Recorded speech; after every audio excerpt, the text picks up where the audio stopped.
So okay so जो हम बात कर रहे थे तो वैसे ही फ्रांस को हम कहते हैं रिपब्लिक फ्रांसेस, मतलब इट्स अ फ्रेंच रिपब्लिक। और मतलब ये हमें नहीं भूलना चाहिए कि जो फ्रेंच रिवॉल्यूशन था 1789 का, उसी से वर्ल्ड को जो रिपब्लिक है, मतलब जो रूल ऑफ लॉ, उसका कंसेप्ट भी फ्रांस से ही आया है। ठीक है। अब हम सबसे पहले हम फ्रांस का मैप देख लेते हैं। ये देखिए, ये आपको सबसे पहले दिख रहा है फ्रांस का मैप। तो अब हमें फ्रांस के बारे में मतलब सबसे पहले हमको समझने की ज़रूरत है, ठीक है? तो आपको ये चीज़ दिख रहा होगा कि यहाँ पे ये टॉप पे आपको मतलब 1, 2, 3, 4, 5 और 6, तो ये 6 साइड से कवर्ड है, इसीलिए इसको ना हेक्सागोन भी कहते हैं, ठीक है? तो ऐसी कौन सी कंट्री है जिसको हेक्सागोन भी कहा जाता है? It is France. ओके। और ये कहाँ पर है, कौन कौन से कॉन्टिनेंट में है? यूरोप कॉन्टिनेंट में है, ठीक है। अब आपको यहाँ पे जैसे आप मैप में देख सकते हैं कि यहाँ पे जैसे यहाँ पे ये मेडिटेरेनियन सी से साउथ में कनेक्टेड है। अगर आप इंग्लिश चैनल क्रॉस करेंगे तो वो यूके से कनेक्टेड है। और ऐसी कौन सी स्ट्रेट है जिससे वो यूके पे कनेक्ट करती है? That is strait of Dover, if you can see here, ठीक है। और कौन कौन सी इनकी नेबरिंग कंट्रीज हैं, तो हम इनके बारे में डिटेल में भी पढ़ेंगे। लेकिन फ्रांस के बारे में जानने में सबसे पहले बात ये है कि ये जो पूरी कंट्री है, इसके 18 रीजन्स हैं, ठीक है। जैसे आप इंडिया में स्टेट्स होते हैं, वैसे फ्रांस में टोटल 18 रीजन्स हैं, ठीक है। ये जो हेक्सागोन है, इसमें वो 18 रीजन्स आते हैं, लेकिन उसके अलावा उनकी 5 ओवरसीज रीजन्स हैं जिनको हम डॉम बोलते हैं। जो भी अंदर जो 13 रीजन्स हैं उनको टॉम बोलते हैं, टेरिटोयर दुत्रमैर। और जो मतलब ये बाहर हैं, जैसे इसमें रीयूनियन जो आइलैंड है, वो एक फ्रांस का पार्ट है और वो इंडियन ओशन में है। तो इनके मतलब कुछ ऐसे 5 इनकी ओवरसीज रीजन्स हैं जो कि अलग अलग जगह पे अवेलेबल हैं, ठीक है। फ्रांस की कैपिटल सिटी क्या है? पेरिस। और पेरिस की अगर हम बात करें कि इम्पोर्टेंट मॉन्यूमेंट्स, तो जैसे आप देख लीजिए म्यूजे d'Orsay, नोत्र दाम द पेरिस, नोत्र दाम द पेरिस, ये एक बहुत बड़ा कैथोलिक चर्च है, ठीक है। और साथ में यहाँ पे सबसे फेमस चीज़, तो अगर फेमस मॉन्यूमेंट बात करें तो आईफिल टावर यहाँ पे है, डिज्नीलैंड यहाँ पे है, यहाँ पे लूव्र म्यूजियम है।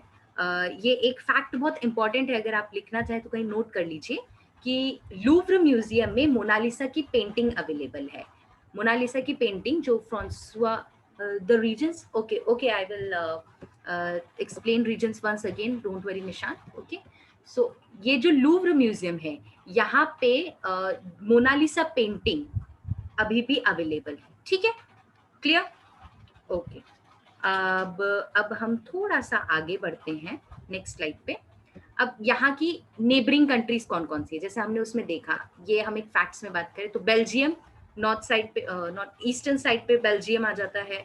Luxembourg, Germany, Switzerland, Italy east side पे, एंडोरा और स्पेन। अगर हम एक बार मैप में इसको फिर से देखें तो ये देखिए, यहाँ पे एंडोरा है साउथ की तरफ, उसके पास में स्पेन है, ये जर्मनी है, ये स्विट्जरलैंड है, ये इटली है, ये लग्जमबर्ग है और ये बेल्जियम है। और यहाँ पे स्ट्रेट ऑफ डोवेर से कनेक्टेड कौन सा है? यूके। कौन, अगर हम वहाँ पे चैनल की बात करें तो that is English channel. Now once again I am coming to regions. तो फ्रांस में टोटल 18 रीजन्स हैं जो फ्रांस के अंदर होते हैं। उसमें 13 रीजन्स हैं जो कि फ्रांस की ये जो हेक्सागोन टेरिटरी है उसके अंदर है। उसके अलावा 5 रीजन्स ऐसे हैं जिनके नाम है मायोत, रियूनियन, गोदलूप, मार्टिनी और फ्रेंच गिनिया। ये अभी हम पढ़ेंगे, डोंट वरी, ठीक है। तो ये फ्रेंच गिनिया, ये फ्रांस की टेरिटरी में नहीं आते, ये अफ्रीका के उसमें मतलब अफ्रीका के उसमें आते हैं, मतलब अलग अलग आइलैंड्स की तरह, ठीक है। Let's move forward. अब यहाँ पे आपको एल्प्स दिख रहा होगा, ये एल्प्स माउंटेन रेंजेस है। यहाँ पे पिरेने दिख रहा होगा आपको, पिरेने माउंटेन रेंजेस है। ये मैसिव सेंट्रल, ये रेंजेस हैं। तो यहाँ की इंपॉर्टेंट जो मतलब माउंटेन रेंजेस हैं वो कौन सी है? सबसे पहले एल्प्स, जो हमने अभी दिखाया था साउथ की साइड में। तो Alps mountain ranges lie in the east side of the country, towards the south, east side से साउथ की तरफ, साउथ ईस्ट कह सकते हैं, तो east side of the country, and border Switzerland and Italy. यहाँ का सबसे जो हाईएस्ट पॉइंट है वो कौन सा है? मोंट ब्लॉन्क, ठीक है।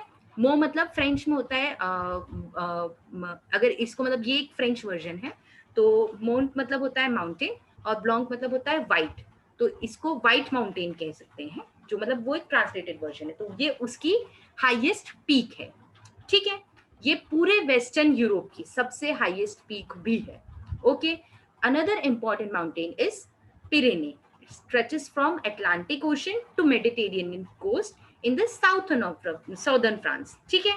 तो फ्रांस और स्पेन के बीच में ये कौन कौन सी जगह पे आता है? पिरेने जो है वो कहाँ पे है?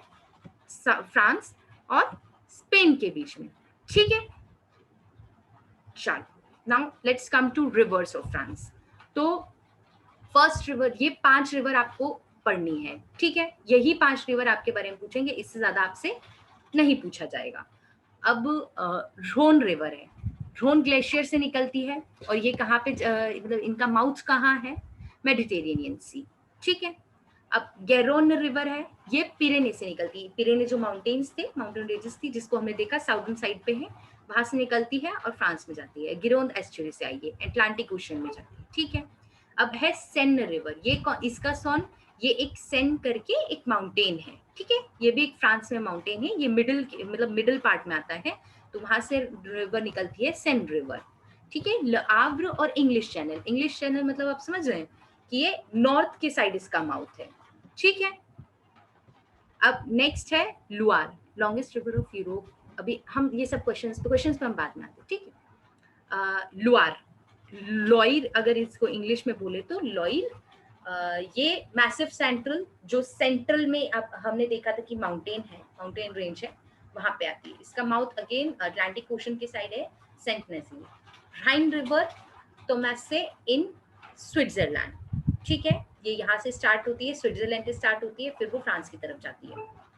ओके, नाउ नेक्स्ट टॉपिक हमारा हो जाएगा कि अभी जो हम पढ़ रहे थे फ्रांस में टोटल, जैसे इंडिया में आप कह सकते हैं जो जिला वाला कंसेप्ट है, जो डिस्ट्रिक्ट वाला कंसेप्ट है, वैसे फ्रांस में भी एक कंसेप्ट है, उसको डिपार्टमेंट्स बोलते हैं। क्या बोलते हैं उसको? डिपार्टमेंट्स। तो फ्रांस में टोटल 101 डिपार्टमेंट्स हैं, ठीक है। 96 उसमें मेनलैंड में। तो अभी हमने जो कंसेप्ट पढ़ा कि टोटल फ्रांस जो है, जो हेक्सागोन वाला शेप आपको यूरोप में दिखता है, वो मेनलैंड फ्रांस कहा जाता है। उसमें 96 डिपार्टमेंट्स हैं, और जो बचे हुए डिपार्टमेंट है वो जो उनके आइलैंड्स हैं 5, उनमें, ठीक है। 18 regions, there are total 18 regions as we have already studied, which included 5 overseas and along with that 13 integral regions on mainland. Okay, let's clear the topic. अब इनको टॉम और डॉम बोलते हैं, ठीक है। टॉम मतलब मेनलैंड रीजन्स जो आपके हेक्सागोन में आते हैं, ठीक है। और ओवरसीज रीजन्स डॉम, तो डॉम मतलब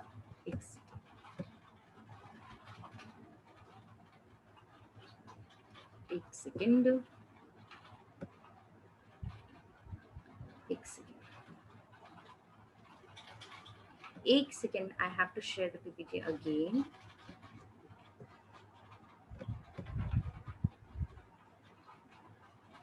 So we are here, right? Okay. So जो डॉम ओवरसीज रीजन है, तो इसको इसका फ्रेंच में वर्ड है दूत्रमैट। जैसे यहाँ पे डिपार्टमो दूत्रमैट, तो वो आपके लिए इंपॉर्टेंट नहीं है, उसका फुल फॉर्म नहीं ही पूछते हैं।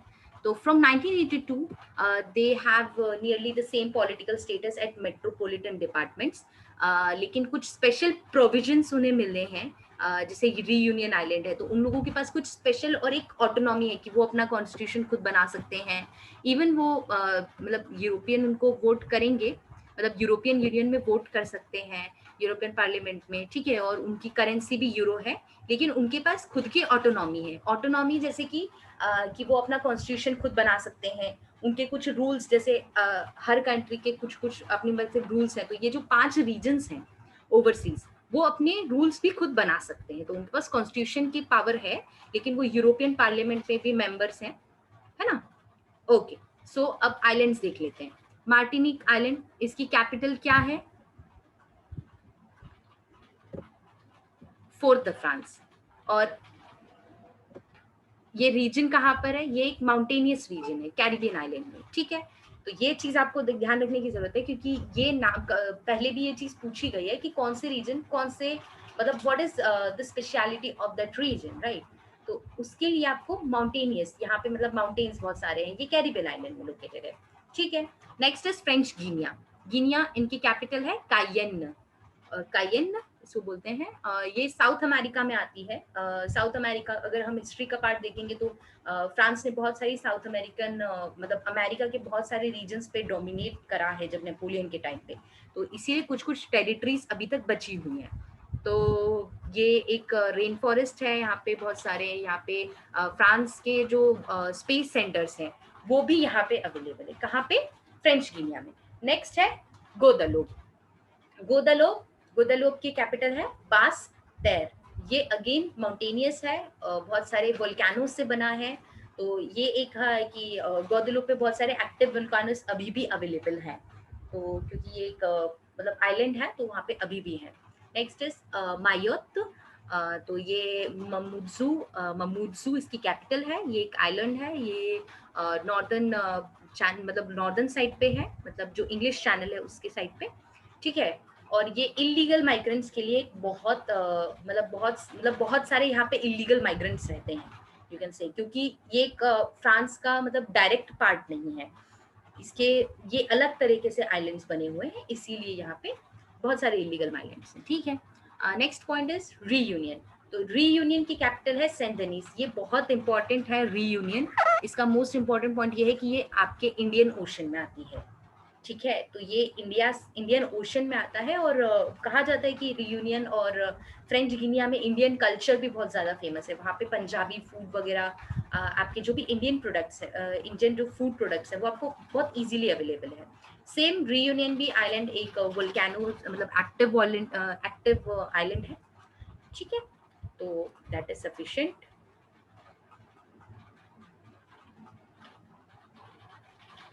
नाउ ना let's come to the main symbols of France. French flag कैसा होता है? तीन ट्राई कलर फ्लैग, मतलब ट्राई कलर, तीन कलर का फ्लैग है, जिसमें फर्स्ट है ब्लू, सेकेंड है व्हाइट, और ये थर्ड है रेड। और फ्रेंच फ्लैग मतलब आज से नहीं, ये काफ़ी टाइम से अडॉप्टेड है।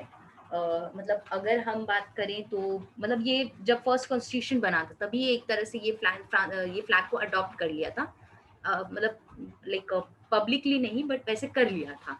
और नेशनल एंथम है उनका ला मर्सेयेस, मार्सेलेस अगर बोले, तो मार्सेलेस, इसको एक तरह से वॉर क्राई कहते हैं कि जब भी मतलब क्योंकि एक चीज हमको फ्रांस के बारे में जानना जरूरी है कि फ्रांस हमेशा से रिलीजन के मामले में, जैसे कैथोलिक प्रोटेस्टेंट्स, मतलब जो 30 इयर्स वॉर, रिलीजियस वॉर हुआ था, उसमें भी फ्रांस का बहुत सारे प्रोटेस्टेंट्स और कैथोलिक्स का डेथ हुआ था।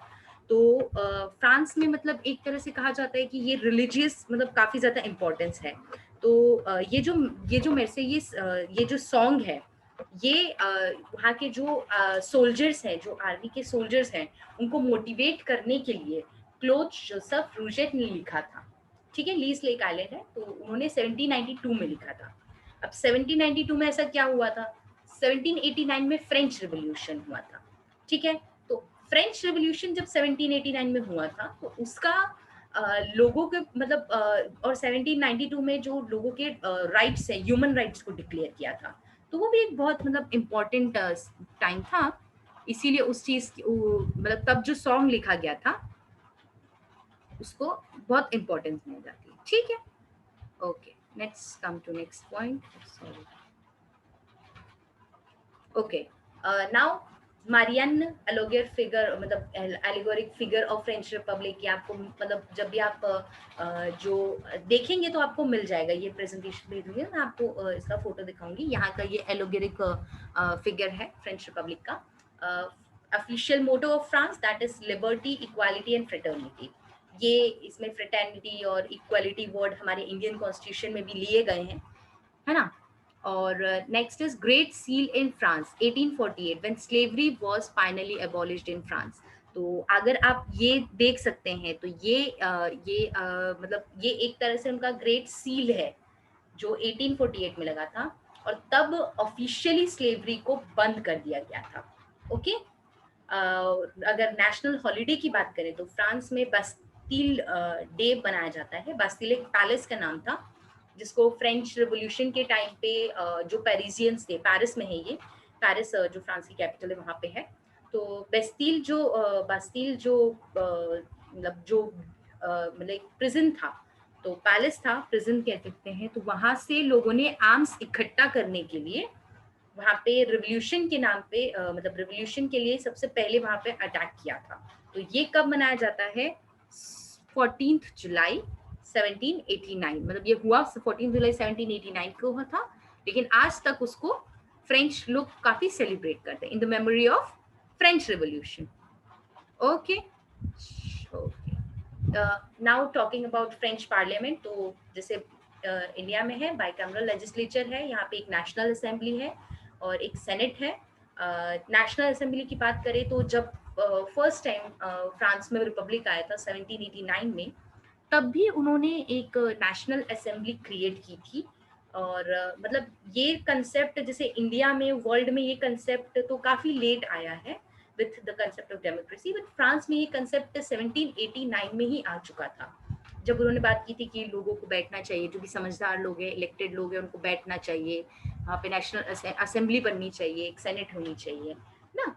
Okay, now talk about like who is the current president of Republic of France, that is Emmanuel Macron. And जैसे इंडिया है तो इंडिया जैसा सिस्टम नहीं है वहाँ पे प्रेसिडेंट के लिए डायरेक्ट सिलेक्शन होता है। तो एमेनुअल मैक्रोन अभी प्रेसिडेंट बने हैं और ये काफी यंग है, ठीक है। और ये मतलब 5 साल के लिए इलेक्ट होते हैं, और वहाँ के प्राइम मिनिस्टर हैं Edward Philippe. Okay, is it clear? Okay. Now let's talk about some important historical events. French history में बहुत ज़्यादा डिटेल में नहीं पूछा जाता है, ठीक है।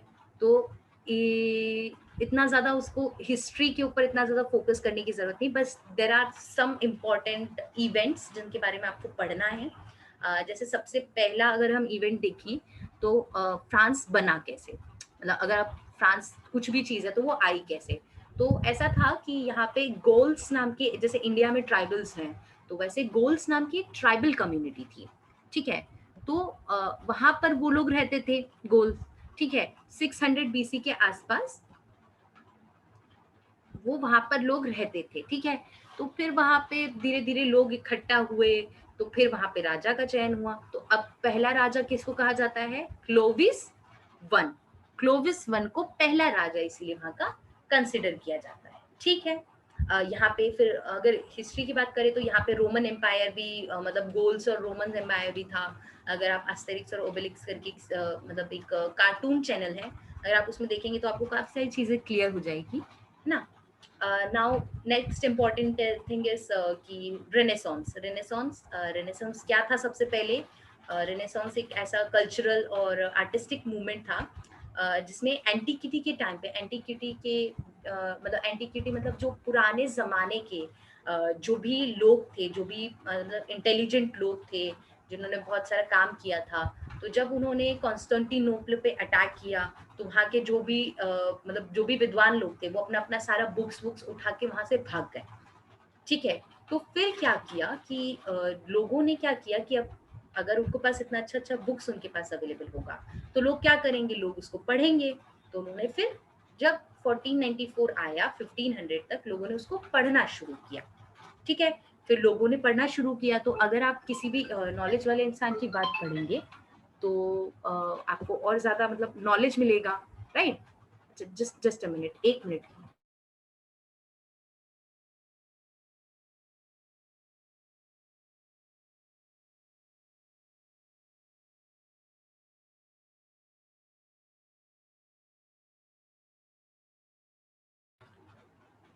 ठीक है।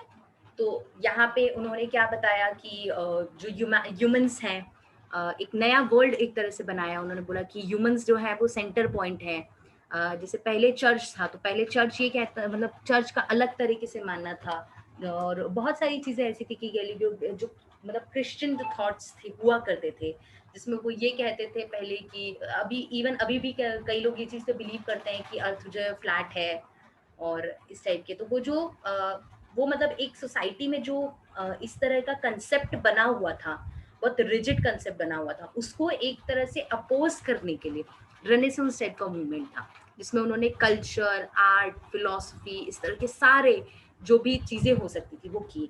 अब इसका एक इम्पॉर्टेंट पार्ट ये है कि ये स्टार्ट कहाँ से हुई। जैसे जनरली कंट्रीज में ये होता है कि जो भी रिवोल्यूशनरी थॉट्स होते हैं उनको लोग सप्रेस करने की कोशिश करते हैं, बट फ्रांस का एक अलग कल्चर है। लाइक आपने चार्ली हेब्डो का अभी जो रिसेंट केस हुआ उसमें ये चीज़ देखा भी होगा कि French people always support what is true according to them, right? So what happened at that point of time that even their king who was first जो फ्रांसुआ वन था, फ्रांसोइस वन, वो उन्होंने ये कंसेप्ट फ्रांस में लाया। उन्होंने Mona Lisa जो painting थी, जिसको 1503 और 1506 के बारे में बीच में बनाया था लियोनार्डो डा विंसी ने, ठीक है, इटली में। तो इटली में बनाया था, ये इटालियन पेंटर थे, वहां से वो लेकर आए कि आप आइए और मतलब हमें ये पेंटिंग चाहिए। मतलब वहां पे उन्होंने, अगर हम हिस्ट्री देखें तो वहां पे उन्होंने राज किया था, तो वहां से वो लेकर आए। तो अब वो प्रॉपर्टी है और वो कहाँ पर है, ये हमने अब पहले भी देखा था कि लूव्र म्यूजियम में वो अवेलेबल है, पेरिस के, ठीक है। 1797 से वो वहाँ पे अवेलेबल है। अब अगर रेनेसांस के मेजर जो मतलब कौन कौन से उनके फेमस कौन कौन से राइटर्स और पोएट्स और मतलब आर्टिस्ट कौन कौन थे, तो मिशेल एंजिलो, राफेल, रिएटर, ब्रूगल और लियोनार्डो डा विंसी, और बहुत सारे हैं, वोल्टेयर और जो भी आपके रूसो, इन टाइप के जो भी आपके मतलब जो फिलोसोफर्स भी हैं, वो सब भी इसी टाइम के हैं, ठीक है। इसके बाद मतलब एक बस पॉइंट मैं बता देती हूँ आपको कि रेनेसांस के बाद एनलाइटनमेंट पीरियड आ गया था। तो एनलाइटनमेंट पीरियड तो एक तरह से पूरा मतलब चर्च को अपोज करना, चर्च जो भी मतलब जो भी चर्च बोलता है, एक ये कंसेप्ट आ गया था कि आपको खुद से बाइबल पढ़ना है। तो वो पूरा कंसेप्ट, फिर ये एक रिवोल्यूशनरी टाइम था फ्रांस के लिए। Okay okay, now let's come to next point. Next point is 100 years of war. तो 100 years of war हुआ था इंग्लैंड और फ्रांस के बीच में। क्यों हुआ था कि एडवर्ड थ्री जो थे, इंग्लैंड के राजा थे, उन्होंने क्या किया, उन्होंने बोला कि ये जो फ्रेंच थ्रोन है, मतलब फ्रेंच जो क्राउन है, वो हमारा है, ठीक है। लेकिन जो हेनरी फाइव थे, उन्होंने बोला कि नहीं ये हमारा है, ठीक है। तो अगर हम इसका कंसेप्ट बताएं तो दो डायनेस्टीज हुआ करती थी, एक इंग्लैंड में डायनेस्टी थी और फ्रांस में डायनेस्टी थी। तो इंग्लैंड वाले जो राजा थे, उन्होंने ये चीज बोला कि मैं इनके मतलब ऐसे फैमिली रिलेशन करके बोला कि मैं इनके नाती का ये हूँ, तो मुझे वो मिलना चाहिए, मुझे फ्रांस का रूल मिलना चाहिए। लेकिन वालुअस के भी किंग थे, हेनरी फाइव, बोर्बन डायनेस्टी के थे, मतलब वालुआ डायनेस्टी के थे, वॉलोइस जो डायनेस्टी के थे, उन्होंने बोला कि नहीं ये तो हमको मिलना चाहिए। तब मेन तो उन्होंने क्या किया, लड़ाई झगड़ा शुरू कर दिया इंग्लैंड और फ्रांस के बीच में। अब जब उनके बीच में लड़ाई हो गया तो उसको खत्म कैसे किया, क्योंकि इंग्लैंड तो उस टाइम पे काफी ज्यादा पावरफुल कंट्री हुआ करता था, राइट। तो ब्रिटेन मतलब इतने सारी जगह पे उन्होंने राज किया था, तो बहुत ज्यादा पावरफुल हुआ करता था। तो फिर जॉन ऑफ आर्क, ये एक लेडी थी, इन्होंने बहुत हीरोइक सपोर्ट किया और मतलब जैसे इनको एक तरह से स्पाई की तरह इन्होंने काम किया और मतलब बहुत सारी चीजें करी कि नहीं फ्रांस को मतलब फ्रीडम मिलनी चाहिए, इस तरह से। और उसके बाद फाइनली जो 100 years ऑफ वॉर है वो खत्म हुआ, ठीक है। Now next thing is French Wars of religion. Religion, अब ये रिलीजियस वॉर क्यों हुआ था कैथोलिक्स और प्रोटेस्टेंट्स के बीच में।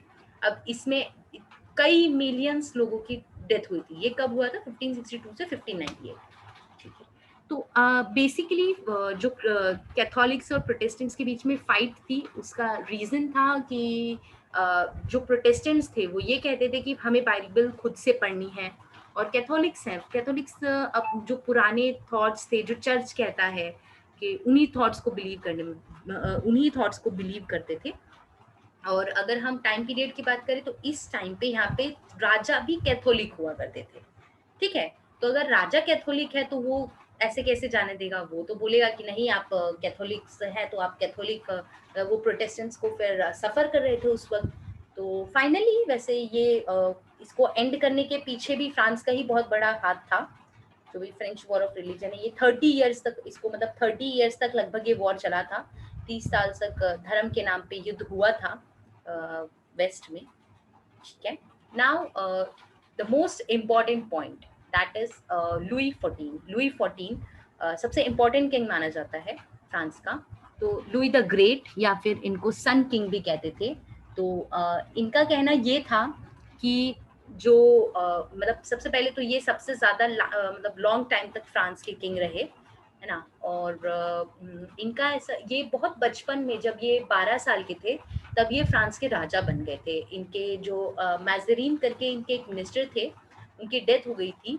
और फिर इनके फैमिली में कोई ऐसे थे नहीं जिन जो उनकी जगह पे मतलब किंग बन सकते, तो उन्हें फ्रांस बना दिया।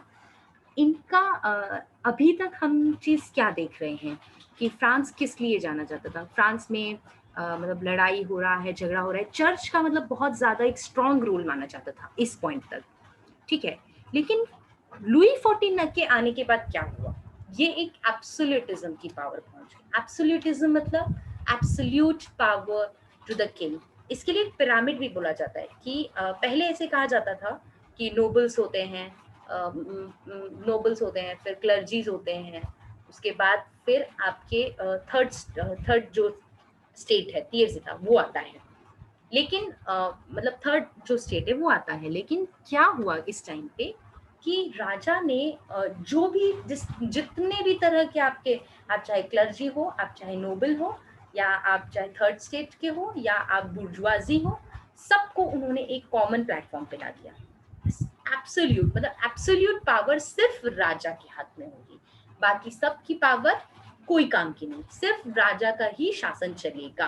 तो ये क्या था, एब्सोल्यूटिज्म, ठीक है। इन्होंने सबसे ज्यादा साल तक फ्रांस पे राज किया, दैट इज 72 years 110 days। इतने दिन तक उन्होंने मतलब फ्रांस पे राज किया है। अब क्यों जाने जाते हैं, ठीक है। ये एक पॉइंट थोड़ा सा गलत हो गया है। ही डोंट, उन्होंने मोनालिसा को फ्रांस से नहीं लाया था, ठीक है। अब ये किंग थे, जैसे ये इनको अगर हम बात करें तो ये अकबर की तरह थे। मतलब एक कंपेयर करें तो इनका ये मानना था कि इनके यहाँ पे बहुत सारे अच्छे अच्छे पेंटर्स होने चाहिए, आर्टिस्ट होने चाहिए। जैसे आप मतलब जो भी आपके मतलब जैसे जो भी कल्चरल फिगर्स हैं, आर्टिस्ट होते थे, उन सबको यहाँ पे होना चाहिए। इन्होंने एक फ्रेंच एकेडमी खोली कि फ्रेंच लैंग्वेज को बढ़ावा देना चाहिए हमको। तो ये फ्रांस ये कब से सोचा जा रहा था, मतलब हमको ये प्रोग्रेस देखनी होगी कि फ्रांस ये चीज़ कब से सोच रहा था कि हमें अपनी लैंग्वेज को इम्पोर्टेंस देने की ज़रूरत है। इसी वजह से आज फ्रांस अर्धिस कंट्रीज में बोली जाती है, क्योंकि उनके किंग्स ने, उनकी जो जनरेशन थी, उन्होंने लैंग्वेज के ऊपर फोकस किया। इवन ये चीज कही जाती है कि जब जर्मनी ने फ्रांस को इन्वेड किया था ड्यूरिंग सेकेंड वर्ल्ड वॉर, मतलब जब फ्रांस हार गया था, तब ये बात हुई थी कि लोगों का ये कहना था कि फ्रांस जो है, जो फ्रेंच मतलब फ्रांस जो है, उसके ऊपर आप लैंग्वेज इम्पोज कर दोगे तो फ्रांस खत्म हो जाएगा। अगर आप जर्मन लैंग्वेज इम्पोज कर दोगे या ऐसे कुछ, तो अगर आप लैंग्वेज इम्पोज कर दोगे तो वहाँ का कल्चर खत्म हो जाएगा। तो ये हमको एक समझने की जरूरत है कि किन्होंने फ्रेंच एकेडमी खोली, लुई द 14, ठीक। अब इन्होंने ये पॉइंट गलत है, ये पॉइंट फ्रांसवास वन ने मोनालिसा को लाए थे। तो ये पॉइंट हमको, ये पॉइंट आप लोग नोट डाउन मत कीजिएगा, ठीक है। नेक्स्ट पॉइंट इज इन्होंने वर्साइस में कैपिटल शिफ्ट कर दी थी। वर्साइस करके एक पैलेस है, पेरिस के पास में ही है, थोड़ा सा पेरिस के नॉर्थ साइड पे जाएंगे तो वहाँ पे ये पैलेस है। तो एक्चुअली मतलब लुई 14 बहुत स्मार्ट थे। तो इनका ये कहना था कि आपकी जो मतलब किसी भी कंट्री का कैपिटल है, वो उसका मेन फोकस होता है हमेशा से लोगों का, राइट। मतलब अब जैसे इंडिया है तो इंडिया का मेन फोकस है न्यू दिल्ली, तो ऐसे किसी भी कंट्री का मेन फोकस होता है उनकी कैपिटल। तो इन ये जो लुई 14 थे, इनका ये कहना था कि क्यों ना हम हमारी कैपिटल ही शिफ्ट कर दें। अगर हम हमारी कैपिटल ही शिफ्ट कर देंगे तो जो भी क्योंकि अटैक्स बहुत सारे हो रहे थे बाहर से, और ये एक तो इतना पावरफुल राजा था, तो बहुत सारे लोग बाहर से अटैक कर रहे थे, तो अगर अटैक कर रहे थे तो वो सीधे पेरिस पे अटैक कर रहे थे। अगर वो अपनी जगह ही चेंज कर लेंगे तो उन पे पेरिस पे अटैक करने का भी क्या फायदा। और तब के टाइम पे मोबाइल फोन तो हुआ नहीं करते थे कि एकदम सबको पूरी दुनिया को इन्फॉर्मेशन पड़ जाएगी कि इनकी कैपिटल चेंज हो रही है, तो वो भी नहीं पता चलता था। तो इसीलिए उन्होंने अपनी कैपिटल वर्साइज में शिफ्ट की थी। और बहुत बहुत अगर हम वर्साइज का कंस्ट्रक्शन की बात करें तो बहुत एक स्ट्रॉन्ग कंस्ट्रक्शन उन्होंने क्रिएट किया था, और राजा के लिए उसमें बहुत सारी सिक्योरिटी, और मतलब बहुत ही एक मतलब वहाँ पे बहुत सारे फाउंटेन्स थे, बहुत सारी चीज़ें हुआ करती थी। अब इनके हम इम्पोर्टेंट फिगर्स इनके आसपास कौन रहते थे, तो माजरीन इनके मिनिस्टर थे, मोलियर प्ले राइटर हैं, आपको पता है, रासिन, वॉलो, लाफोंटेन, ये सब जो है ये राइटर्स हैं, ठीक है। तो ये राइटिंग में भी बिलीव करते थे। इनका एक और जो हमने भी बात की कि ये एब्सोल्यूटिज्म में बिलीव करते थे, तो इन्होंने एक और चीज कही थी कि I am the state and my word is law. अगर हम मतलब हिंदी में कहें तो जैसे बाहुबली मूवी में कहा है कि मेरा वचन ही है शासन, तो माई वर्ड इज लॉ, उसी का हिंदी वर्जन अगर हम करें तो मेरा वचन ही है शासन। तो मैं ही स्टेट हूँ और मेरा वचन ही शासन है, ऐसा मानना था किनका, लुइस फोर्टीन का, जो कि सन किंग के नाम से भी जाने जाते थे। Okay, he is the most important. अब लुई 14 की डेथ हो गई। Okay, after the death of Louis 14 under Louis 15 जो उनके अगले वॉर है, तो फ्रांस अब मतलब एक कहा जाता है कि अगर ये नेपोटिज्म वाला अगर हम कंसेप्ट यहाँ पे लगाएं, तो जो भी इंसान जिनकी फर्स्ट जनरेशन अच्छी होती है, सेकंड जनरेशन थोड़ी इतनी ज़्यादा इफेक्टिव नहीं होती है, ये फ्रांस के मामले में हम कई कई सारे केसेस में देखेंगे।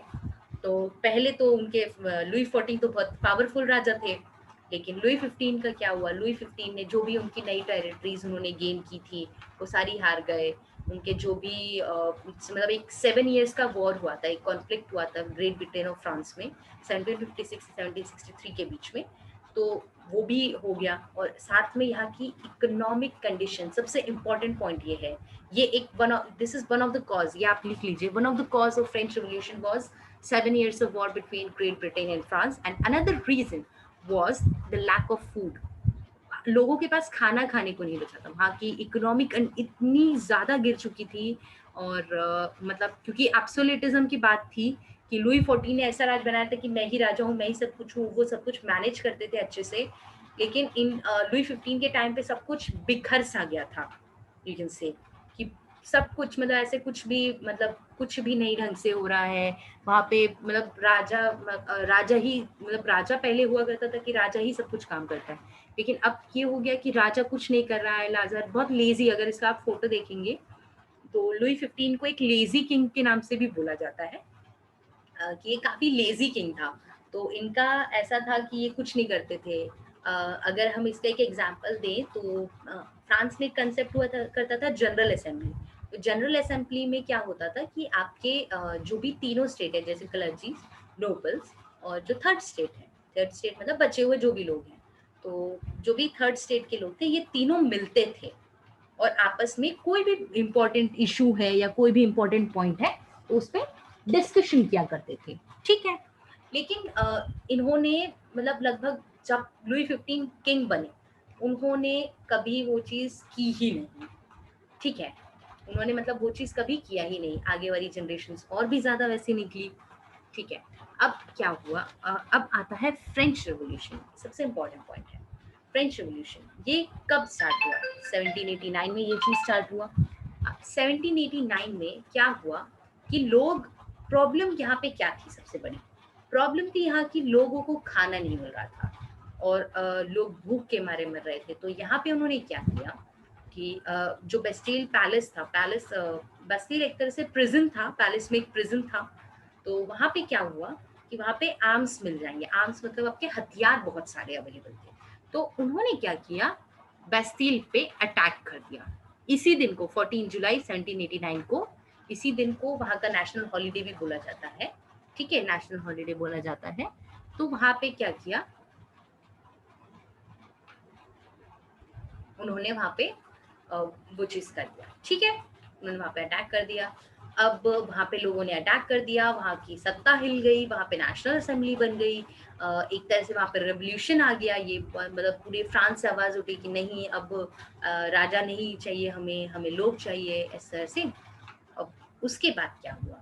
उसके बाद किंग, जो राजा थे, और जो क्वीन थी मारी एंटोनेट, उन्होंने क्या किया कि हम मतलब जो उन्होंने बोला कि हम पेरिस छोड़ देते हैं। पहले तो 1789 में ये हुआ कि उनको, किंग को मारा नहीं था। किंग से बोला कि आप ये चीज़ पे साइन कर दीजिए कि अब नेशनल असेंबली राज करेगी, अब हम मतलब राजा का राज खत्म हो जाएगा। ठीक है, तो उन्होंने तब तो साइन कर दिया, लेकिन अब राजा थे तो कब तक ये चीज़ देते। तो उन्होंने सोचा कि मैं मतलब जो अपने मतलब उनकी जो वाइफ है मारी एंटोनेट, तो एंटोनेट की फैमिली से हेल्प मांगते हैं। तो वो उन्होंने सोचा कि हम ऑस्ट्रिया चलते हैं। And Austria, Mary Antoinette Austria की रानी, ऑस्ट्रिया की राजकुमारी हुआ करती थी। तो उन्होंने बोला कि हम मैरी एंटोनेट के पास चलते हैं, मतलब मैरी एंटोनेट के वहाँ चलते हैं, लेकिन उनको पकड़ लिया। अब जब उन्होंने पकड़ लिया तो उनको मार डाला, और उसके बाद ही first republic of France was proclaimed. When it was proclaimed on 21 September 1792 with Declaration of Human Rights. अगर आप उसका देखेंगे तो एक 16 ह्यूमन राइट्स थे कि उस टाइम पे स्लेवरी को भी बैन कर दिया था कि आप स्लेव्स नहीं बनाएंगे और इस टाइप के। ठीक, ओके, नेक्स्ट। अब फ्रांस में 5 बार रिपब्लिक आया है। जैसे इंडिया में तो एक बार डेमोक्रेसी आई है, तब से चल रही है, ऐसे फ्रांस में 5 बार रिपब्लिक आया है।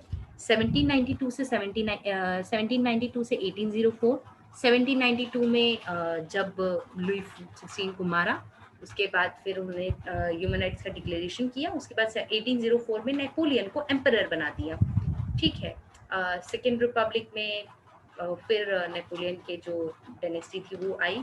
थर्ड रिपब्लिक में भी सेम, थर्ड रिपब्लिक सबसे ज़्यादा सस्टेन करने वाला था, then fourth republic and then fifth republic. Okay okay, second republic को बहुत अनसर्टेन कहा जाता है, और जो फिफ्थ रिपब्लिक है वो अभी चला आ रहा है। ओके, अब थोड़ा सा हम आगे देखते हैं कि अब फ्रेंच रिवोल्यूशन हो गया। फ्रेंच रिवोल्यूशन के बाद क्या, ऐसा क्यों कहते हैं कि क्रांति डेंजरस क्यों है? क्योंकि जब भी आप रिवोल्यूशन, मतलब जब भी एक रिवोल्यूशन होगा तो किसी के पास एब्सोल्यूट पावर हो जाएगी। ठीक है, जब उनके पास एब्सोल्यूट पावर आ जाएगी तो वो फिर कुछ भी कर सकते हैं। तो वैसा ही हुआ कि राइन ऑफ टेरर। अब क्या हुआ कि अभी तक तो लोग सोच रहे थे कि रिवोल्यूशन हमारे लिए अच्छा है, लेकिन फिर ये हो गया कि राइन ऑफ टेरर आ गया। टेरर मतलब कि अब आपको जो भी इंसान उनको लगता था, डाउट भी अगर किसी पे होता था, वो उसको मार डालते थे। कौन, किन, मतलब इसका मेन लीडर कौन था? रॉबेस्पियर। तो उन्होंने एक गिलोटीन मशीन, गिलोटीन, और मारते कैसे थे? गिलोटीन से। गिलोटीन आप लोगों ने देखा होगा, अगर आप पायरेट्स ऑफ द कैरिबियन या इस टाइप की कोई मूवी देखी होगी आपने, तो गिलोटीन मतलब सर बांध देंगे, एक लकड़ी का वो लगा देंगे और ऊपर से सर काट देंगे, तो वो गिलोटीन हुआ करता था। तो राइन ऑफ टेरर हुआ। राइन ऑफ टेरर हुआ तो रोबेस्पियर ने कई सारे लोगों को मारा। और सबसे इंटरेस्टिंग चीज़ ये है कि पहले उन्होंने लाखों करोड़ों लोगों को रिवॉल्यूशन के नाम पे उनको काट डाला। जैसे आपके ऊपर डाउट है तो वो आपको काट डालेंगे, मार डालेंगे आपको कि आप मतलब आप रिवॉल्यूशन के लिए खतरा है, तो आप बाय बाय, आप वर्ल्ड को टाटा बाय बाय बोल दीजिए। ठीक है, तो फाइनली रोबेस्पियर को भी गिलोटीन से मार दिया गया पब्लिक में, उनको मार दिया गया, और इस तरह से रेन ऑफ टेरर खत्म हो गया।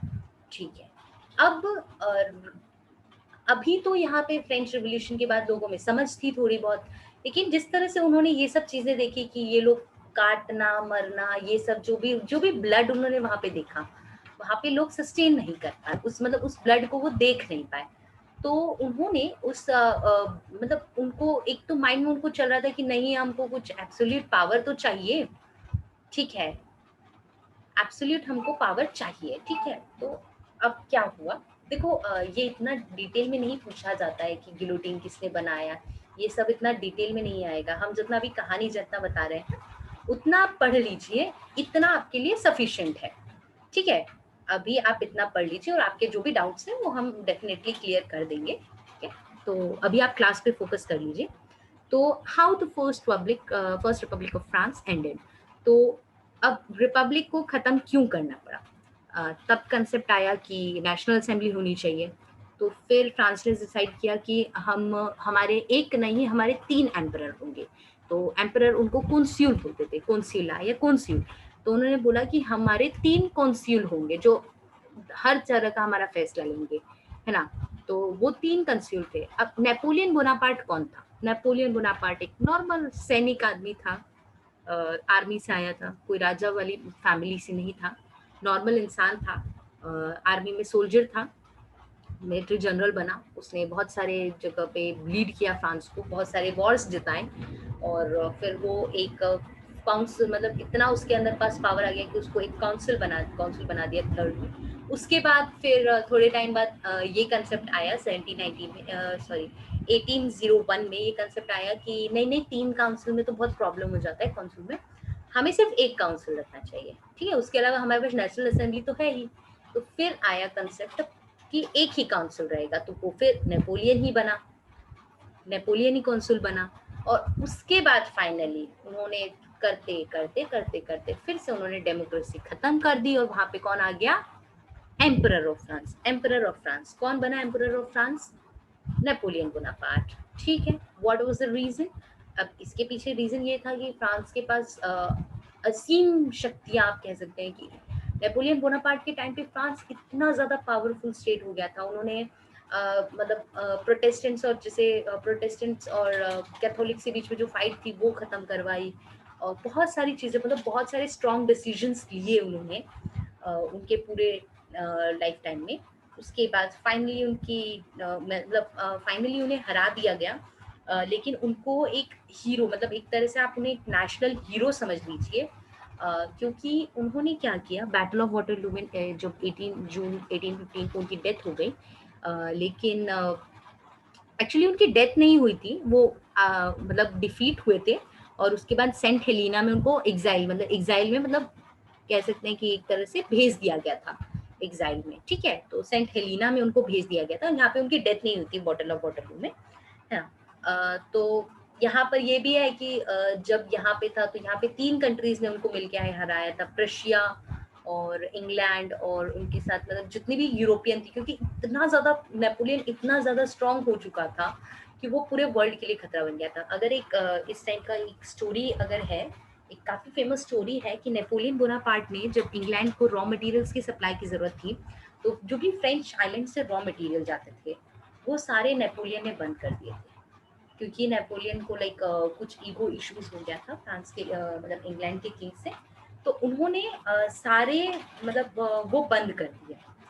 तो मतलब एक तरह से ब्लॉकेज लग गया था, इसको कहते हैं कि मतलब एक ब्लॉकेड लगा दिया था कि मतलब वहां पे इंग्लैंड में कोई सामान जाएगा ही नहीं पूरी दुनिया से। तो इससे हमें समझ आता है कि नेपोलियन कितना ज्यादा पावरफुल था। और सबसे बड़ी बात थी कि इनके पास लोगों का सपोर्ट था और अनकंडीशनल सपोर्ट था। जब सारी कंट्रीज ने मिलकर इनको हरा दिया और तो उसके बाद ये 100 डेज का मतलब ले 100 जो बोला जाता है, 100 डेज तक नेपोलियन ने वहां पे राज किया था। मतलब राज नहीं, वो भी मतलब एक तरह से 100 रिवोल्यूशनरी डेज कह सकते हैं कि वहां पे वो पेरिस आया, मतलब उनको साउदर्न फ्रांस में उनको एग्जाइल कर दिया था, लेकिन वो खुद उन्होंने सेना बना के लाया। उनके पास कोई रॉयल मनी नहीं था, बस अपनी पॉपुलैरिटी अपनी स्पीच पावर से लोगों को बना के लाया और फाइनली उन्होंने पेरिस को अटैक किया। लेकिन उसके बाद फिर फाइनली उनकी बैटल ऑफ वाटरलू में उनको हरा दिया, ठीक है? फर्स्ट रिपब्लिक यहाँ खत्म हो गया। यहाँ पे सॉरी ये सेकेंड रिपब्लिक, हाँ फर्स्ट रिपब्लिक खत्म हो गया। उसके बाद फिर एम्परर भी खत्म हो गए। अब उसके बाद आता है सेकेंड रिपब्लिक, ठीक है? तो उसके बाद वही जो 3 कंट्रीज थी उन्होंने एक कठपुतली वाला राजा फ्रांस में बैठा दिया था, जिसका कोई मीनिंग नहीं था। तो कठपुतली वाला राजा था, इसीलिए लोग फिर से फ्रस्ट्रेट हो गए कि फिर से खाना नहीं मिल रहा है, प्रॉब्लम्स है। तो फिर से एक रेवोल्यूशन हुआ जिसको बोलते हैं फरवरी 1848, ठीक है?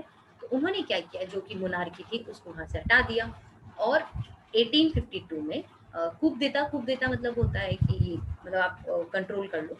तो coup d'etat नहीं हुआ था एक्चुअली, और मतलब वही रिवॉल्यूशन के थ्रू उन्होंने क्या कहा कि हम नेपोलियन के किसी, क्योंकि नेपोलियन वहाँ का, आपको ये समझना पड़ेगा कि नेपोलियन को एक हीरो बना दिया था पूरे फ्रांस ने। तो अगर किसी को आप हीरो बना देते हो तो आप उसकी आगे की जनरेशन्स को भी आपको लगता है कि वो अच्छे ही होंगे, तो आप उन्हें हीरो बना देते हैं। तो वही उन्होंने क्या किया कि ये रिवॉल्यूशन हुआ, उसके बाद फिर उन्होंने बोला कि ये बहुत कम टाइम तक टिका, 1851। तो 1851 में उन्होंने क्या कहा कि हमें लगता है कि हमें लुई नेपोलियन बोनापार्ट, इनके चाचा के भाई हुआ करते थे, मतलब चाचा के पुत्र सुपुत्र हुआ करते थे, तो उनको बोला कि इन्हें आप राजा बना दीजिए। किन्हें? लुई नेपोलियन, राजा नहीं, प्रेसिडेंट बना दीजिए। और फिर लुई नेपोलियन बोनापार्ट ने अपने आप को नेपोलियन थ्री बोला और उनको एम्परर डिक्लेयर कर दिया। ठीक है, तो फर्स्ट सेकेंड रिपब्लिक यहाँ पे 1851 में खत्म हो गया। 2 से 3 साल चला, बहुत छोटा स्पैन था। ठीक है, लेकिन during this time that they also adopted the motto of French republic, इसको ऑफिशियली अडॉप्ट कर लिया था, लिबर्टी, इक्वालिटी एंड फ्रेटर्निटी। ठीक है, the second republic witnessed a tension between social democrats and republican, a liberal form of republicanism. अब यहाँ पर actually अगर हम फ्रांस की बात करें तो वहाँ पे 3 से एक्चुअली 4 तरह के सेक्शन हुआ करते थे। सबसे पहले होते थे सोशलिस्ट, फिर होते थे डेमोक्रेट जो डेमोक्रेसी में बिलीव करते थे, फिर होते थे जो रिपब्लिक में बिलीव करते थे, और एक होते थे जो बोनापार्टिस्ट बोलते हैं उनको, जो नेपोलियन के उसमें बिलीव करते थे। तो फाइनली जीत तो बोनापार्टिस्ट की हुई, क्योंकि जो बोनापार्टिस्ट थे वो, मतलब बोनापार्टिस्ट थे वो, उनका ये कहना था कि काफ़ी नेपोलियन का काफ़ी अच्छा रहा है, वो सोशलिस्ट टाइप के थे, उन्होंने कोई ऐसे रूल नहीं किया है फ्रांस पे, तो वो उनको काफ़ी अप्रिशिएट करते। ठीक है, लेकिन ये रिवॉल्यूशन खत्म कैसे हुआ?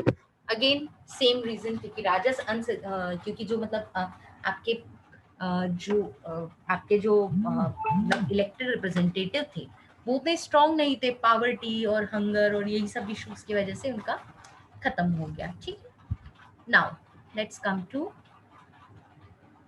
Third republic. तो थर्ड रिपब्लिक इन्होंने कब एक्सेप्ट किया? 4 सितंबर 1870, जब सेकेंड एम्पायर कोलैप्स कर गया। ठीक है, कब कोलैप्स किया? फ्रैंको प्रेशियन वार। अब अगेन वही बात आता है कि लुई नेपोलियन बोनापार्ट, जब उन्हें नेपोलियन थ्री, अब उन्हें किंग बनाया गया, तो यहाँ प्रॉब्लम ये हुई कि उन्हें लगा कि नेपोलियन है, नेपोलियन की सेना है, तो वो उतनी ही स्ट्रांग होगी, लेकिन और सेना में भी एक तरह से घमंड आ गया था, घमंड कह सकते हैं कि घमंड आ गया था कि हमने तो ऐसे ऐसे बड़े बड़े महाराजाओं को हराया है, हम तो किसी को भी हरा सकते हैं, है ना। तो वो मतलब एक फोटो काफी वायरल होता है इस चीज का कि जो फ्रेंच आर्मी है वो मतलब अपने साथ सारे तरह के बैग्स, खाना पीना, मतलब बहुत कंफर्टेबल लाइफ लेके जा रही थी, और इतना ज्यादा ओवर कॉन्फिडेंस, मतलब इतना ज्यादा ओवर कॉन्फिडेंस था उन लोगों को, इसी वजह से वो बेसिकली हारी थी, और फिर वो फ्रैंको प्रेशियन वॉर में हार गई। और उसके बाद ये थर्ड रिपब्लिक कब तक चला? थर्ड रिपब्लिक जब तक चला जब तक वहाँ पे फिर नाजीज ने अटैक किया वर्ल्ड वॉर सेकेंड के टाइम पे, फिर वहाँ पे थर्ड रिपब्लिक खत्म। ठीक है, अब यहाँ पे क्या हुआ कि जब थर्ड रिपब्लिक खत्म हुआ तो वर्ल्ड वॉर सेकेंड का टाइम था, तो उनको क्या करना पड़ा वहाँ पे कि जो वहाँ के एल्सेस और लॉरेन नॉर्थ ईस्टर्न पार्ट में, तो उसको आपको देना पड़ा जर्मनी को। एल्सेस और लॉरेन फ्रांस के लिए एक बहुत इंपॉर्टेंट हिस्सा है। क्यों? मतलब ये भले जर्मनी साइड पे हैं, लेकिन मंटेनियर्स और एक जैसे इंडिया के लिए कश्मीर इंपॉर्टेंट है ना, Kashmir is an indivisible part of India, वैसे ही फ्रांस के लिए अल्सस और लॉरेन थे, ये एक माउंटेनियस रीजन से, तो वो बहुत इंपॉर्टेंट माने जाते थे। ठीक है, तो फिर फाइनली ये चीज़ हुई। अब ड्यूरिंग दैट टाइम जब थर्ड रिपब्लिक आया, तो थर्ड रिपब्लिक के टाइम पे ये भी चीज़ थी कि मतलब काफ़ी सारे स्कैंडल्स भी हुए कि स्कैंडल्स मतलब ऐसे हुए कि लोगों ने मतलब जो गवर्नमेंट थे उसके ऑफिशियल्स काफ़ी सारे करप्शंस के केसेस में इन्वॉल्व थे, जैसे ड्रेफस अफेयर। ड्रेफस अफेयर एक मतलब बहुत इंपॉर्टेंट बोला जाता है कि ड्रेफस अफेयर में एक्चुअली क्या हुआ था कि ड्रेफ्यूज, एल्बर्ट ड्रेफ्यूज नाम के एक वो थे, पॉलिटिशियन थे, तो उन्होंने मतलब एक कैनल बनाने का मतलब कॉन्ट्रैक्ट था, लेकिन वो कैनल बनाने का कॉन्ट्रैक्ट पैसा एक्सटेंड होते गया, तो वो पैसा मतलब उसमें डबल ट्रिपल पैसा ले लिया और फिर बनी भी नहीं कैनल। और फिर उसके बाद फिर पता चला कि बहुत मतलब उसमें बहुत सारे पॉलिटिशियंस, अच्छे अच्छे रेप्यूटेड पॉलिटिशियंस का उसमें नाम आया, ठीक है।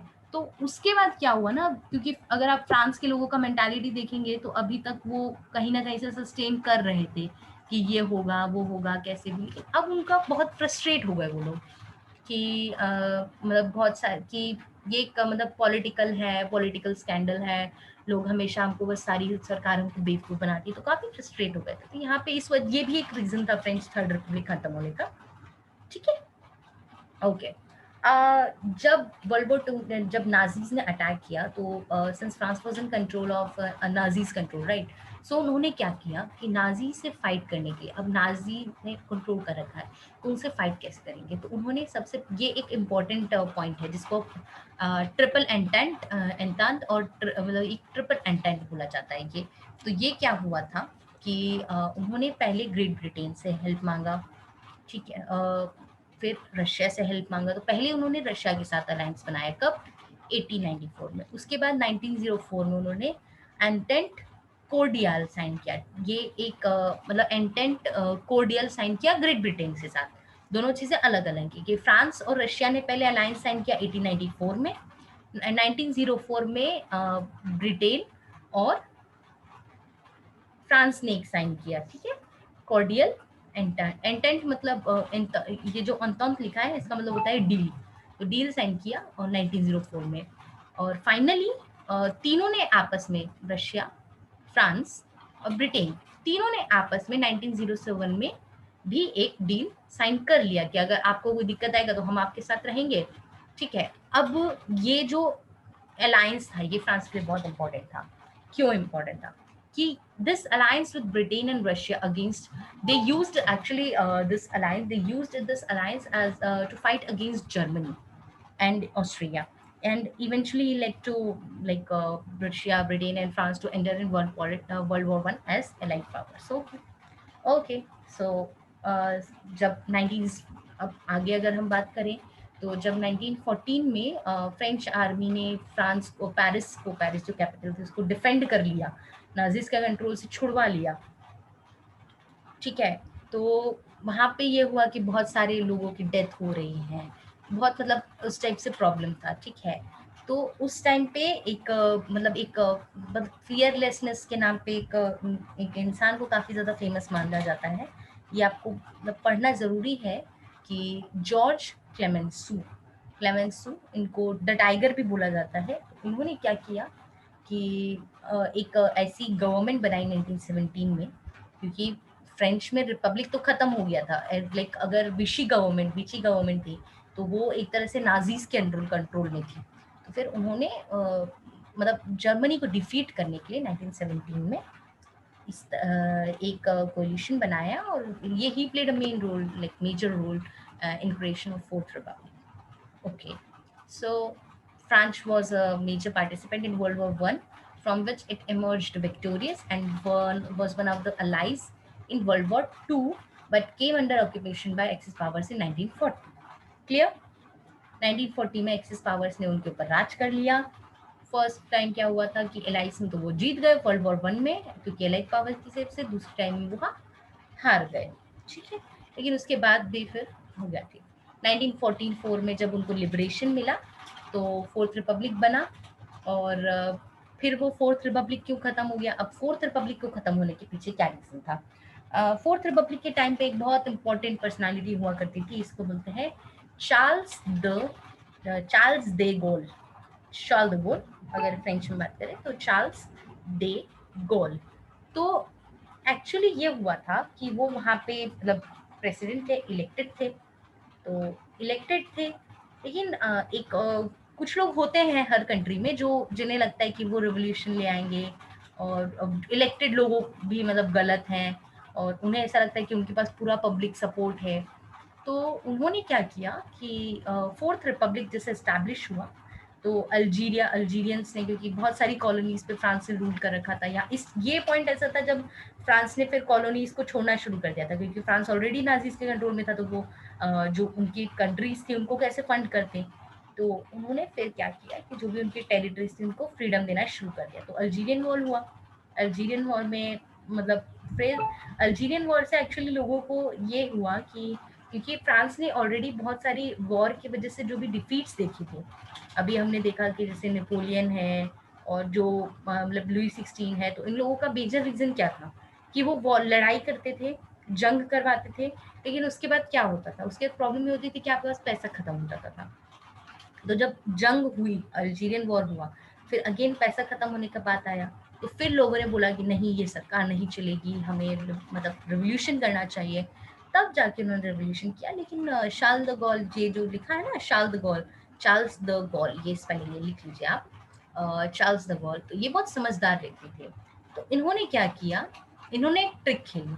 इन्होंने बोला कि हम ऐसा करेंगे कि हम खुद ही इलेक्शंस करवा देते हैं, ठीक है। जैसे जनरली क्या होता है कि कंट्रीज ये चीज करती है, तो उन्होंने बोला कि ठीक है, हम ये जो फोर्थ रिपब्लिक है इसको यहाँ खत्म कर देते हैं और हम फिफ्थ रिपब्लिक बना देते हैं, और उस रिपब्लिक में भी मेरे पास मैं मतलब हम देख लेते हैं कि कौन किसकी सरकार बनेगी। He was very confident over there. तो उनको फिर से इलेक्शंस हुए, फिर से उनको शार्ल द गॉल को पावर मिली, लेकिन शार्ल द गॉल को पावर मिली फिर उनको, लेकिन उनके फिर बाद में अल्जीरिया को इंडिपेंडेंस देनी पड़ी। और लेकिन फिर भी अल्जीरिया और फ्रांस के बीच में आज भी बहुत अच्छे मिलिट्री कनेक्शंस हैं। तो आज के लिए इम्पोर्टेंट पॉइंट्स में तो हिस्टोरिकल इवेंट्स और उसमें यही था। अब जल्दी ही maybe next week, maybe next not not even next week, 2 या 3 दिन में हमारी एक और क्लास होगी, और उस क्लास में हम लोग बचे हुए जो भी इम्पोर्टेंट पॉइंट्स हैं, अब जो पॉइंट्स बचे हैं इस बारे में आप पढ़ सकते हैं अगर आप पढ़ना चाहें तो, कि कौन कौन से राइटर्स थे और उनकी कौन कौन सी बुक्स हुआ करती हैं, ठीक है। राइटर्स, उनकी बुक्स क्या, yes yes you will get the notes, no problem. और मतलब वहाँ के कौन कौन से राइटर्स थे इम्पोर्टेंट, ठीक है।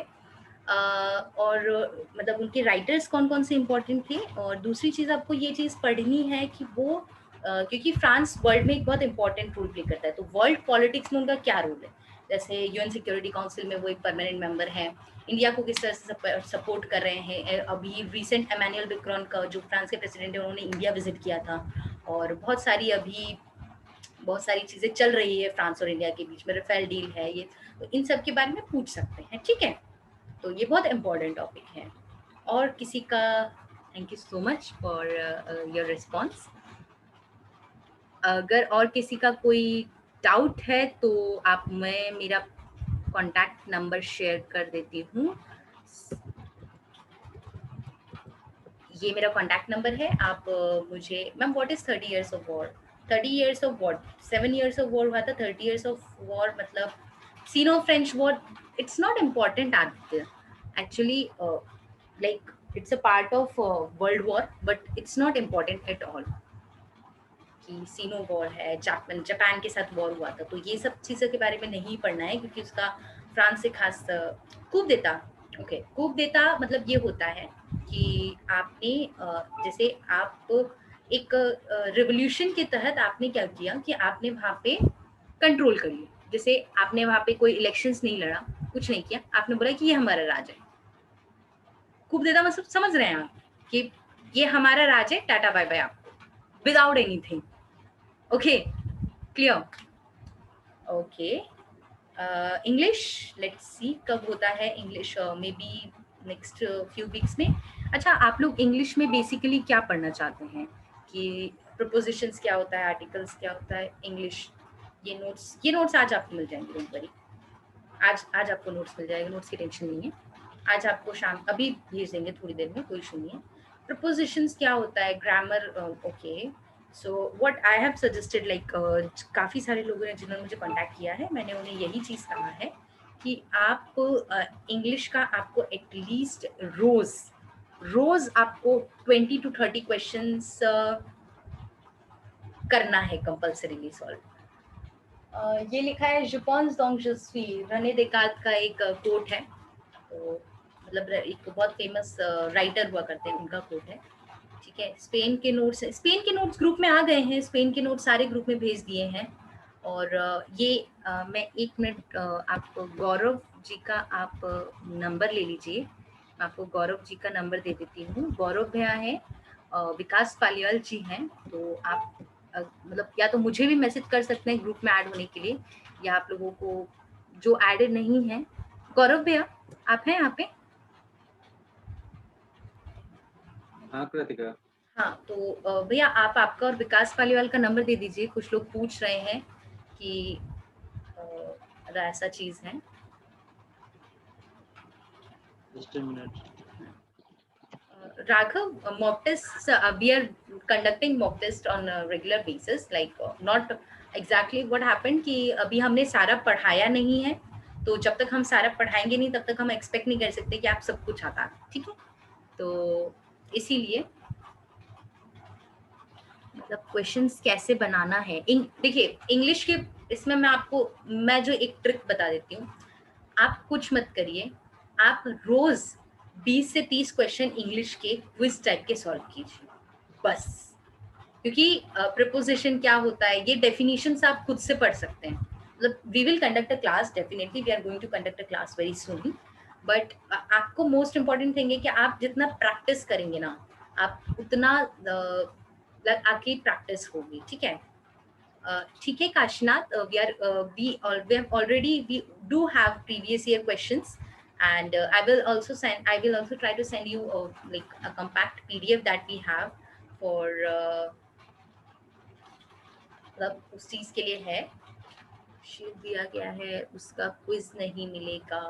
शीट जो है, शीट को तो आप खुद से सॉल्व कर सकते हैं, तो कोई इशू नहीं है। रीजनिंग की शीट है तो आप उसको सॉल्व कर लीजिए, क्विज भी बन सकता है, but quiz actually it takes time, और जब एक ओवरऑल क्विज बनेगा तो अच्छा रहेगा। क्वेश्चंस की सबके आंसर्स की आप एडमिन से किसी से भी ले सकते हैं, सारे क्वेश्चंस के, हाँ सारे क्वेश्चंस के आंसर की आपको मिल जाएंगे, आप सेंड कर दीजिए किसी भी एडमिन को, आप पर्सनली मैसेज कीजिए।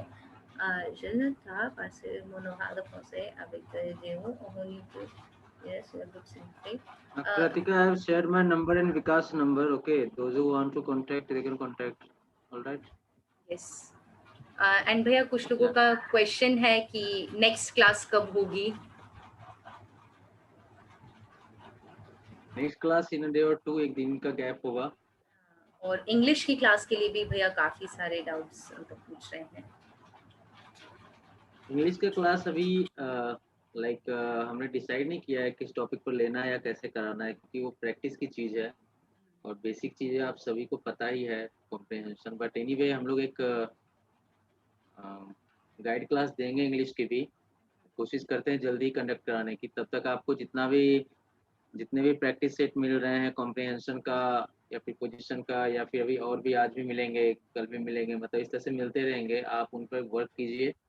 और आपको जो नहीं समझ में आता है आप कांटेक्ट कर सकते हैं, पूछ सकते हैं, and we will try to conduct an English class soon. Okay. Yes, actually एक और चीज मैं कहना चाह रही हूँ, काफी सारे लोग ये बोल भी रहे हैं, आप जब जेएनयू में बीए का तैयारी कर रहे हैं तो आपको सारी कंट्रीज के बारे में पढ़ना है, ठीक है?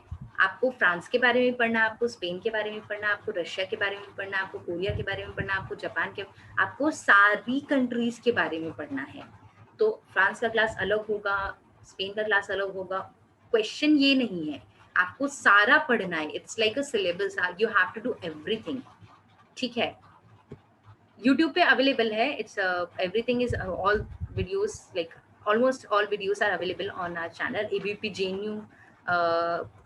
हमारा YouTube चैनल है एबीवीपी जेएनयू में, उसमें अगर आप प्लेलिस्ट खोलेंगे एबीवीपी एजुकेशन करके, तो एबीवीपी एजुकेशन करके जो जोन है वहाँ पे आपको सारे YouTube पे वीडियोस अवेलेबल मिल जाएंगे, और साथ में हमारे फेसबुक पेज पे भी अवेलेबल है। Thank you, Surya is also send the link. तो ये वीडियो जो है आज वाला वीडियो, वो भी बहुत जल्दी अवेलेबल हो जाएगा। ओके, बहुत ज्यादा डीप में नहीं जाना है, बिल्कुल नहीं जाना ना, बिल्कुल नहीं जाना है। आज हमने आपको कितना बेसिक समझाया है, उतना बेसिक समझना है बस, उससे ज्यादा नहीं। मेरा एमए चल रहा है, मास्टर्स चल रहा है जेएनयू से। ओके, सो आई थिंक हम गौरव भैया यहाँ पे क्लास समाप्त कर सकते हैं। हाँ कृतिका, वो लाइव और रिकॉर्डिंग स्टॉप कर सकती हो।